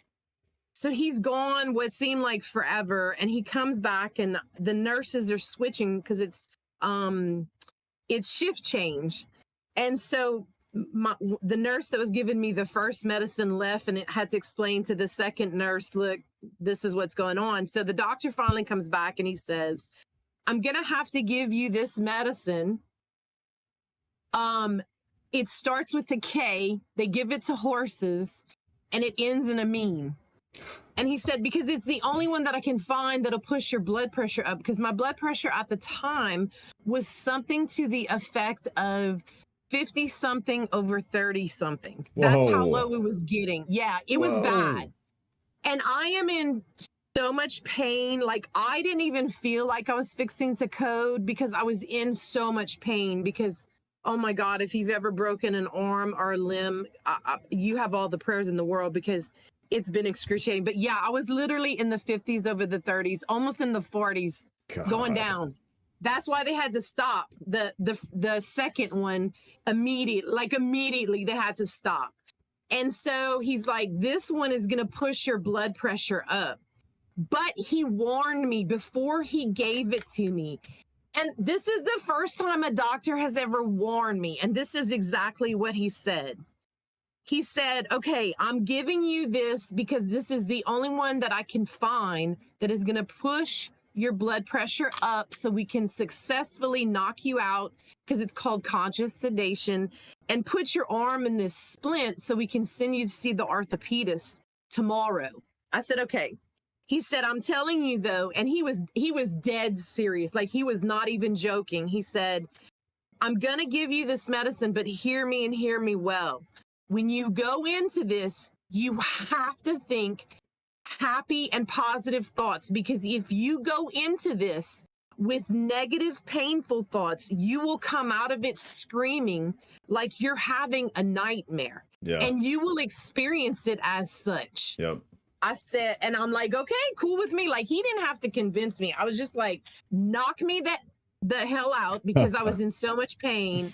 I was ready to do literally anything.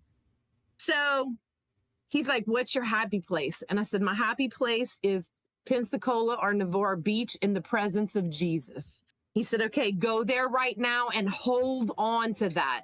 So I did. Like, I closed everybody out, and I just was, like imagining myself in the presence of Jesus, and we were on the beach. And so they started giving me the medicine. And I have had tons of medication over my life, because there's always have something. But nonetheless, this was the craziest experience I've ever had in my life. Now, here's where it gets scary.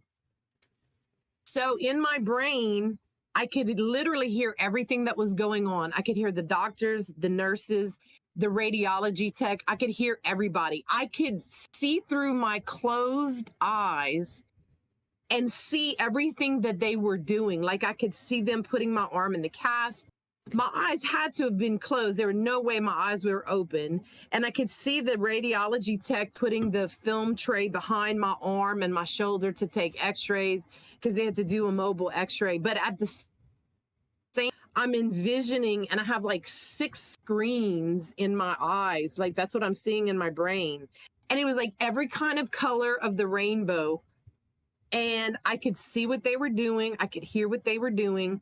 But I don't know why, something at the end, and I don't know if it's something the doctor said, because the doctor said before he put me under, he said, I want to let you know I have a crash cart. And I heard him ask for the crash cart. And I think maybe that's what flipped the switch in my brain. Jeez. Because at that same moment, I honestly started feeling my body and my brain dying. And I felt like I was dying, and I started getting scared, and I started calling out the name of Jesus in the middle of this, because I was doing good. It was just sort of a weird kind of trip, but this is the first time anything like this has happened to me. And then finally they were done, and I started coming out of the medicine. But I remember coming out of the medicine, and my screens that were every color of the rainbow had turned black. And I remember coming out of the sedation saying the name of Jesus. And it scared the hell out of me, to the point where I'm like, I don't understand how people can take, because this is a medicine that people abuse. Yeah. I've already know the medicine. I've heard of it, and they abuse it. I'm like, I don't understand how people can do that. And so anyway, so that like freaked me out. So that's why I was asking you, because when you said something about it, I'm thinking, because whether you believe in it or not, that everybody has their own opinion. I believe in spiritual warfare. I have experienced it. I am a warfare prayer. I will pray for 2.5+ I would pray till the cows come home if I have to. So that's why, and this is the first time ever in my entire life, even though I've been walking with Jesus for 13 years now, specifically intently, that I've had rotator cuff repairs, I've had a hysterectomy, I've had all kinds of surgeries. But this is the first time in my life that I've had an experience like that. And it legit scared me. And I don't scare easy. I do not scare easy. But that's why I was asking about that medicine, because I'm like, oh, dear God, did something happen, or did something with the medication cause me to have that? Or was this just my mindset? Because when he walked in, he told the nurse, he said, look, I want a crash cart here. I want cardiac medicines here, because I was crashing. My blood pressure couldn't get stabilized, but they still had to fix my arm. Yeah. So that's why I was like, and the minute I heard him ask about the crash cart after they had done the x-rays and my arm was set, I think I started to panic in my brain, because I really thought, oh, damn, this is it. I'm fixing to die. I mean, I legit felt like my body, like everything went black, and I legit felt my body, like, the best way I can explain it is my body came to a halt. Yeah. And I wasn't feeling paralyzed. I just felt like my body was just stopped. And all I could do was say the name of Jesus. And Oh my God, that was the craziest trip ever. It was. So that's why I asked specifically about that video when you said that, because I'm like, oh dear Lord. Yeah. And so in that Holy cow. that specific instance, it wasn't that. Yeah. But well, I guess do you have anything else before I throw you on mute? No, I was just gonna say that, but I did have a question if you Yeah. knew anything else, because I've heard of people who do this healing practice. It's not a medicine. I don't know if I can say it, and I don't want to get us kicked off, but it starts with an A, and it's I'm gonna say it's sort of a Amazonian ayahuasca. Yeah. No, you can say that. They have people who've died from that, but I wanted to know, is that something related to that video, or how does that fit into the whole scheme of things? Okay, I gotcha. All right, I'll answer that. I'm gonna throw you back on mute. I'm gonna answer that and then kind of expand on it, because that was already kind of what I was gonna talk about. Thanks, Teal. So we'll put all the names, because I know what she was talking about. All of the ones that she danced around. We'll put all the names of those in the off-topic chat so you guys can see off stream, including the one she just said. But it's ashwagandha. So it is an Amazonian type psychedelic. I don't know a super lot about it, but I know enough. So let's take psychedelics as a whole, right? And then let's take it past the psychedelics. And then Rodriguez, I've got you up next. And then we got Shannon after that. Anybody else who wants in, pop in. DMT is another one. So let's take psychedelics in general. There are a lot of different ideas that these... Not ashwagandha. I must have missed something. There's a lot of ideas that these psychedelic properties or substances put you in a place where potentially you're outside of the whole realm dimension thing that I was talking about, right? So a lot of people believe that we live in this dimension again, and that there is either a dimension here above or a dimension below, wherever it is, but that time is different. Everything, matter, atoms, everything is different. Outside of dimensions, we can't even imagine, because our brains can only imagine what we've experienced, seen, heard, smelled. It's not possible for us. But some people believe that these psychedelic properties allow people to change their consciousness or the level of it, so that they're not in a different dimension or they're not in a different realm, but that you have more of an open doorway or connection. So there's a lot of stuff around that. And then obviously there's a lot of people who are like, no, dude, you're just high, right? You just took drugs. So you have the opposite ends of the spectrum. But there's a lot of weird stories about what happens to people when they take some of that stuff. And there's a lot of now Christians who actually played with psychedelics in the past and will tell you absolutely 100% they had interacted with demons, like on a very personal level, in a conscious way. And then at the same time, we see interactions with demons that don't have anything. Oh, ayahuasca. Yes. Ashwagandha is a legal substance. That's like for sleep, isn't it? Yeah, not ashwagandha. Ayahuasca. God, Mystic knows her stuff, huh? We need to ask her. So there's ideas around it. And like I said, there's a lot of Christians who have played with it in the past, don't anymore, but said that it put them in a spiritual place where they were able to interact in a different way. So, I mean, it's just something to think about. Who knows? Rodriguez, you are in, so be mindful. You're unmuted on my end. You need to unmute on your end. Okay, can y'all hear me? Yes, ma'am. Okay.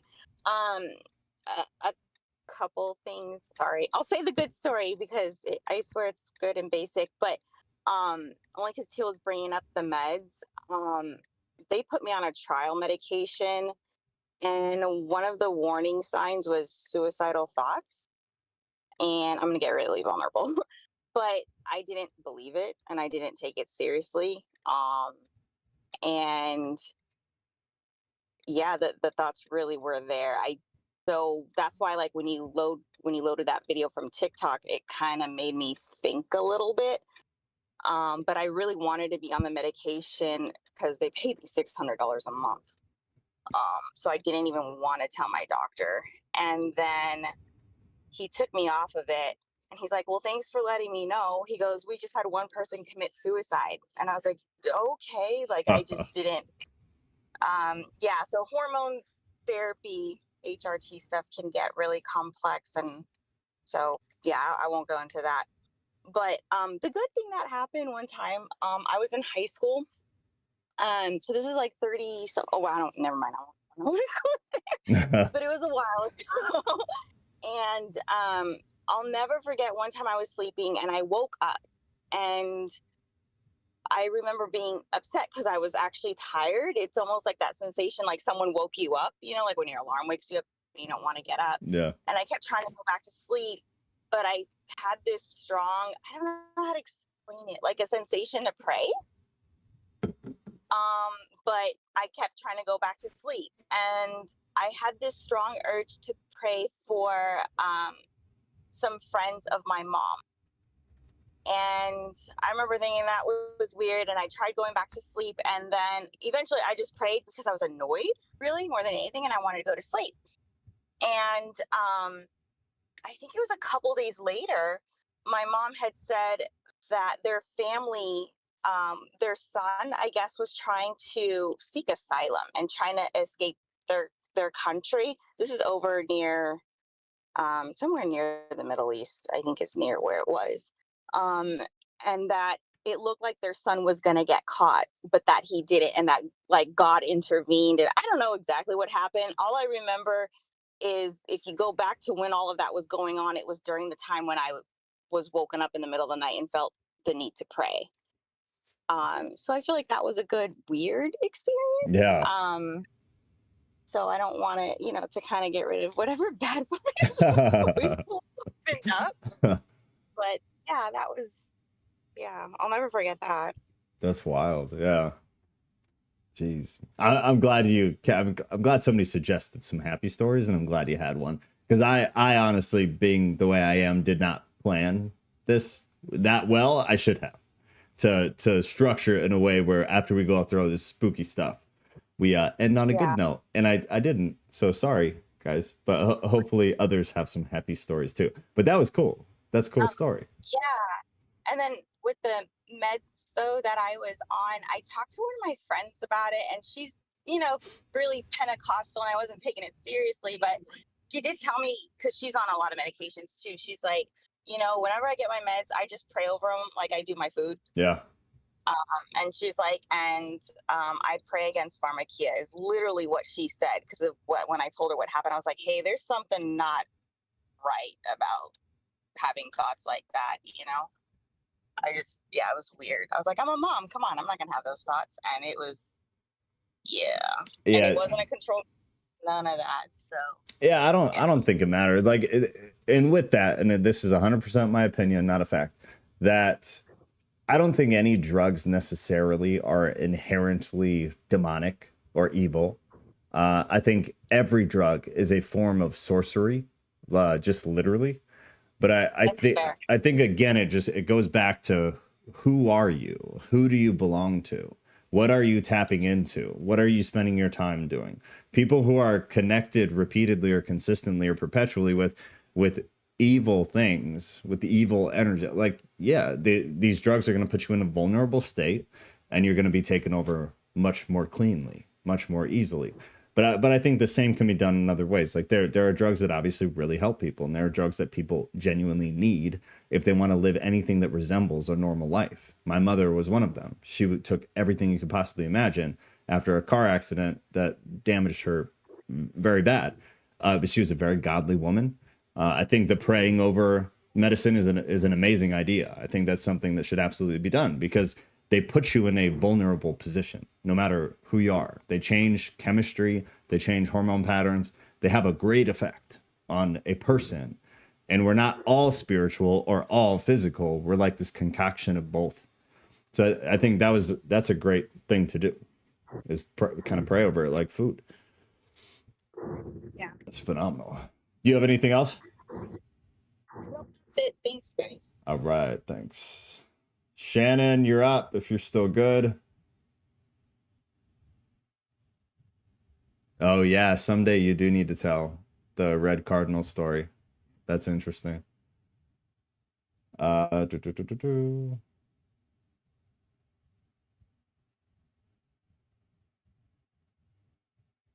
That's funny. Teal's got the red cardinal for her mom.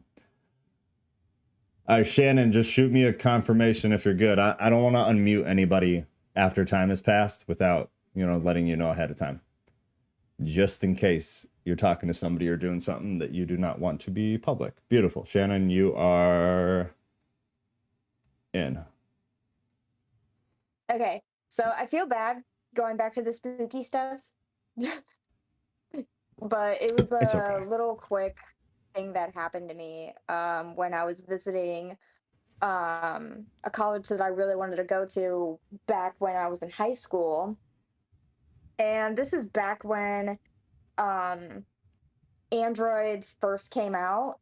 So I actually took a picture of one of the buildings, and it was one of the older buildings at this college.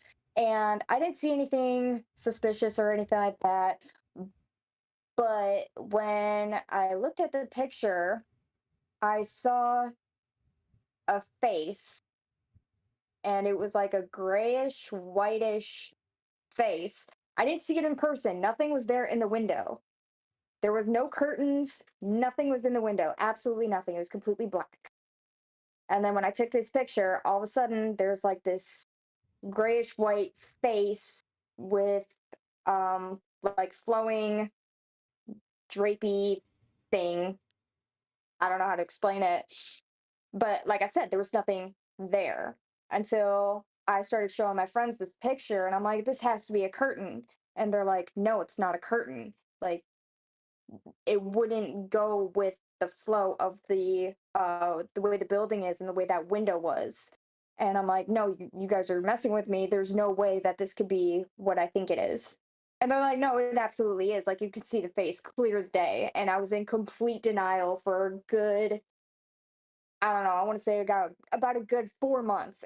And I'm just staring at this picture, and I just couldn't get it out of my head. I don't have the picture anymore because I got a new phone since then. But even to this day, it's like burned into my brain of what I saw. And it's just the creepiest thing in the world. Jeez, dude. Yeah, this stuff just, it's freaky. It's freaky. It is. God. To go back to what we were talking about, I do have a friend that does DMT, and he has admitted to talking with spirits, and he thought Yeah. of it as he was speaking to angels. I don't necessarily know if that's true because I don't dabble into that, and I won't. But that's just what he would say to me, is that he's becoming more spiritual because it's awakening his quote unquote third eye. Yeah. Yeah. It's, man, this is it's so broad. It's so hard to talk about. Because you have like one end of the spectrum with all these new age people and the paganism who also dabble in stuff like that. And then on the other end of the spectrum, you have legit Christians who play with that stuff too. And they're, interestingly enough, usually their experiences are similar in how they're constructed, but very different in the types of entities they say they meet, which is very interesting. But again, I don't, just like you, I don't know. But I've heard all these different stories. I think it's super interesting to hear the stories, but I don't know how much weight to put into any of it. It's obviously I don't either. It's a heavy deal. Would say I'm less than optimistic when it comes to that. Yeah, which I don't blame you for at all. 100%. You got anything else, Shannon? No, that's it. Okay, guys, last chance if somebody wants to pop in and share, because it is 8 o'clock, because I am incapable of keeping this to an hour and a half. So we are 2 hours deep. If y'all want, we can do a part 2, or we can do a part 2 later in the future and take a break from this next week and do something else. Yeah, the pineal gland and the new age stuff. You got the oh god, the fluoride in the water. People will talk about that it blocks your, spiritual eye, your third eye. It's all about mindset, especially with psychedelics. If you're open to the spiritual experience, your experience is similar to those of New Age. If you just want to get high and have fun, it will be I don't know if I agree with that. So it's only New Age people can have a spiritual experience on it. I don't know about that, man. I think I get what you're saying. But it might, I don't know. I don't want to go too into a drug talk. That's not why we're here. All right, Mystic, then just for you. Well, I'll keep putting this topic on the poll. Oh, I definitely agree with that. That's what I was kind of worried I was misunderstanding. That it's all about intentions. 100%. 100%. In my opinion, I absolutely agree with that. Okay, you guys got it. So I'm still going to have y'all vote. So I'll put then we're going to wrap up now. We'll pray, and then we'll pray hard, and then we'll get out of here. But this weekend at some point, I will post another poll in the announcement section. I'll tag everybody who has the alert role set. So if you want to get alerted of important things, I'm not going to blow you guys up, just important things. At the top of the channels list, right under events, where you find the Bible study and this discussion, hit channels and roles, and then click the alert role. If you click that role, then you will get notified anything I post an important announcement. I'm not going to blow you up with it. It's like live streams, polls, topic ideas, or like a drastic change in something with the Discord, just so you guys know. I'm not going to blow you up. So if you get on that, then you'll know when the poll's posted. I'll also try to throw it in the off topic. So if anybody doesn't see it, you can see it, but we'll add the Christian Demonology topic again, along with a few other topics. So if you guys as a group decide you want to do something else first, then we'll do that. And then whenever you guys vote back in the Christian Demonology, we'll do that. What we do is 100% in y'all's hands. So I will just continue doing that, and then we'll keep going. Jersey, it was good to see you, man. Miss anything? No. All right, beautiful. Let's pray and get out of here. God, thank you for letting us come together like this. It's a phenomenal thing. It's an amazing thing. This group just keeps growing, and honestly, it blows me away all of the time. The level of intelligence and dedication, and honestly, just the spirit of the people here is pretty wild. I feel like it's something that's difficult to find in a systematic church. At least for me personally, it's been very hard to find community like this, to find people who desire to learn like this, people who desire to grow close to you and to really understand things at an academic level, like people who truly want to learn. It's amazing what we have here. I pray that everybody here continues to stay dedicated to their own personal studies, to do more than what we just do here Thursdays and Sundays.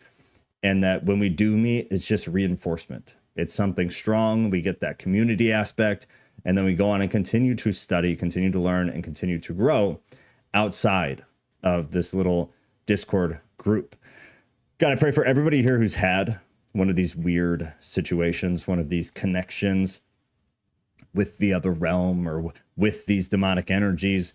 However it's understood, however that person sees it, I hope that they gain some kind of solace in the fact that, yeah, we talked about a lot of spooky stuff today, but it's just because that's the stuff that stands out in what we were talking about. We know that everybody here has had some kind of experience with you, that positive connection to the light side, to the lighter energy, the positive energy, the good, the moral, the just, the right, the justified. We've all had that. And we'll definitely spend some time talking about that another day. But please just make it obviously apparent to everybody here that you're connected. That however that feels might be different, however that manifests or seems or appears to be might be different. But everybody here, people who are this dedicated, are connected to good. They are connected to morality in its objective form. They are connected to spirituality at an elevated level. I pray that everybody here truly understands and not just hears it and accepts it, but truly understands that they are not a collection of atoms with no intrinsic value. We are spiritual beings. The Bible is super clear about it. I'm sure everybody here can feel it. So please try to make that more apparent and ever more apparent as time goes on and as everybody here tries to grow closer to you. We pray this all In Jesus' name, amen. Everybody stay positive. Positive stuff. Positive stuff. You're good to bail, but a few announcements, I guess. I'm still trying to figure out the prayer request system, so I apologize that I'm not getting those organized properly. I'm trying a ticketing system. It became very complicated, and I didn't think it would be a good format or setup. So hopefully by the end of the weekend, I'll have that prayer request section set up that whenever you post something in there, everybody who's on the prayer team will be notified right away. They'll come pray over whatever your request is right away in Discord, like over text or voice or video. And then they will tag me in a shortened version of it so that I can add that to the end of this Thursday stream and this Sunday Bible study stream. Remember too, that Sunday we'll be going back into 2 different chapters of Acts. And then soon we're going to start voting on what to do next. I think we should probably do 2 Corinthians next because we did first. We came to Acts for further context and more of the history. So we'll probably go into 2 Corinthians after that. But again, you guys run the show. So I'm just going to post a poll with a few of my ideas of where would be intelligent to go. And then you guys will ultimately decide. If anybody has anything you need to ask or any question, last minute burning desires, you've got 30 seconds and then I'm going to shut the stream down. It's 8 o'clock. We went 2 hours. You guys are crazy. And every week I think I'm going to cut it off and be like, no, it's a hard cutoff point. I got to go to bed. I got to take my kid to bed. And then every week I'm like, no, we're not going to do that. We're going to keep it rolling. Teal says she listed the names of the meds that we did not want to talk about in the off-topic section. So go check that out. I will post the one that video was about in that same section. By me telling you what the medication is, I'm not saying that I agree with it. I want to make that clear. I'm not saying it's demonic. I'm not saying if you take it or have it or got it or are thinking about taking it, that it is going to do something demonic to you. I'm not saying that theologically I agree with the video. It's just a video on the internet that was interesting. So I'll post that in there as soon as we're done, and 30 seconds is up. So I love y'all severely, genuinely. Every time we do this, it just keeps getting better and better. And every time I have a few minutes to get on Discord, I see you guys talking and discussing things and questioning things, and it's mind-blowing because I'm not used to being around people like this. Genuinely. It was part of why I left the church. It's part of why I stopped pastoring vocationally.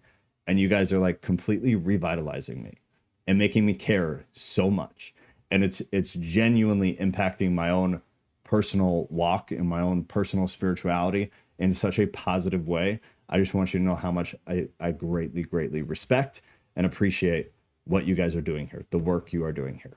I am a very small part of what is happening here. And that's not stupid humility. That is a fact. I help facilitate, but you guys do everything else. I just pop in, answer questions sometimes. You guys are phenomenal. I also want to say thank you to everybody who's donated, because it's like way more than I thought at this point. Thank you guys, because I really want to open this up to more stuff. Like I added a bunch of new stuff to Discord. I'm going to keep adding stuff. I want to make it somewhere that everybody is like having a good time and you have things to do and you have just be fun, man. Like I want the community to be fun. I want to have good equipment so the quality is better. You have my absolute word that any money you donate to this is not going in my pocket. It will get reinvested into things that have to do with what we're doing here. Long-winded outro. I love you guys. I'm out.